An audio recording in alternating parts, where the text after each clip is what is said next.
नमस्कार, मैं अंजना और आप देख रहे हैं अभ्यंक न्यूज नेटवर्क, भारत का सबसे सर्वाधिक खबरों वाला चैनल, जो आपको निष्पक्ष सच्ची खबरें सबसे पहले अभ्यंक न्यूज नेटवर्क पर मिलती है। हेलीकॉप्टर संकट से जूझ रही सेनाएं, ध्रुव की उड़ान पर रोक, चेतक व चीता की दुर्घटनाओं ने बढ़ाई टेंशन। बार बार क्रैश हो रहे चीता और चेतक के बाद ध्रुव एडवांस लाइट हेलीकॉप्टर की दुर्घटनाओं ने सेनाओं के अभियान पर बुरा असर डाला है। इसका असर ये है कि सेना को अपने अभियान में सिविल हेलीकॉप्टरों का सहारा लेना पड़ रहा है। 5 जनवरी को गुजरात के पोरबंदर में तटरक्षक बल के एक एडवांस लाइट हेलीकॉप्टर हादसे के बाद से उड़ानों पर रोक लगी है।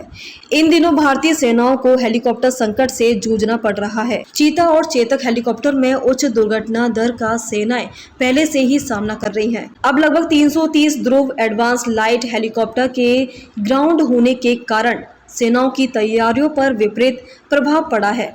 इस वजह से सैन्य अभियान व अग्रिम क्षेत्रों में 2 ही मिशन प्रभावित हुए हैं। एडवांस लाइट हेलीकॉप्टर का सबसे बड़ा बेड़ा थल सेना के पास है। अभी सेना के पास 180 से अधिक LMH हेलीकॉप्टर हैं, जिनमें से 60 हथियारबंद रुद्र हेलीकॉप्टर हैं। यू सेना के पास 75, नौसेना के पास 24 और तटरक्षक बलों के पास 19 ऐसे हेलीकॉप्टर हैं। इन हेलीकॉप्टरों का निर्माण हिंदुस्तान एरोनॉटिक्स ने किया है। पहली बार साल 2002 में इन्हें सेना में शामिल किया गया था। सैन्य अभियानों में आ रही दिक्कत। टाइम्स ऑफ इंडिया की खबर के मुताबिक चीन और पाकिस्तान सीमा पर सशक्त बल खोज, विजिलेंस, टोही मिशन और बचाव अभियान के लिए इन हेलीकॉप्टरों को पर काफी निर्भर है, मगर पिछले 3 महीने से इन अभियानों में भारी रुकावट देखने को मिल रही है। इसका असर एडवांस लाइट हेलीकॉप्टर के पायलटों पर पड़ रहा है। उन्हें अब केवल सिमुलेटर पर अभ्यास करना पड़ रहा है। इसी साल 5 जनवरी को गुजरात के पोरबंदर में तटरक्षक बल का एक हेलीकॉप्टर दुर्घटना का शिकार हुआ था। इस हादसे में 2 पायलटों को और अन्य एक एयर क्रू ड्राइवर की जान चली गई थी, जिसके बाद सभी ध्रुव एडवांस लाइट हेलीकॉप्टर को ग्राउंड कर दिया गया था।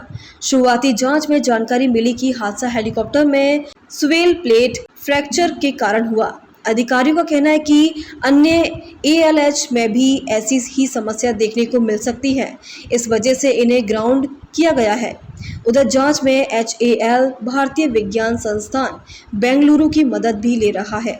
उम्मीद है कि अप्रैल के अंत तक संस्थान अपनी रिपोर्ट सौंप देगा। सेना हेलीकॉप्टर की कमी से जूझ रही है। इसी बीच एक अधिकारी ने कहा है कि उम्मीद की किरण ये है कि सेना ने उत्तरी और पश्चिमी सीमाओं पर ऊंचाइयों वाले चौकियों पर सैनिकों के परिवहन और रसद की आपूर्ति में कुछ सिविल हेलीकॉप्टरों का इस्तेमाल कर रही है।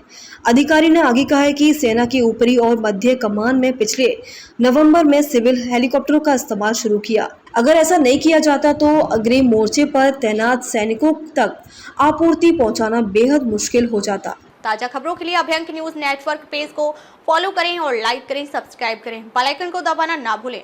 अगर आप हमें फेसबुक, ट्विटर, इंस्टा के माध्यम से देख रहे हैं तो फॉलो, कमेंट करना ना भूलें।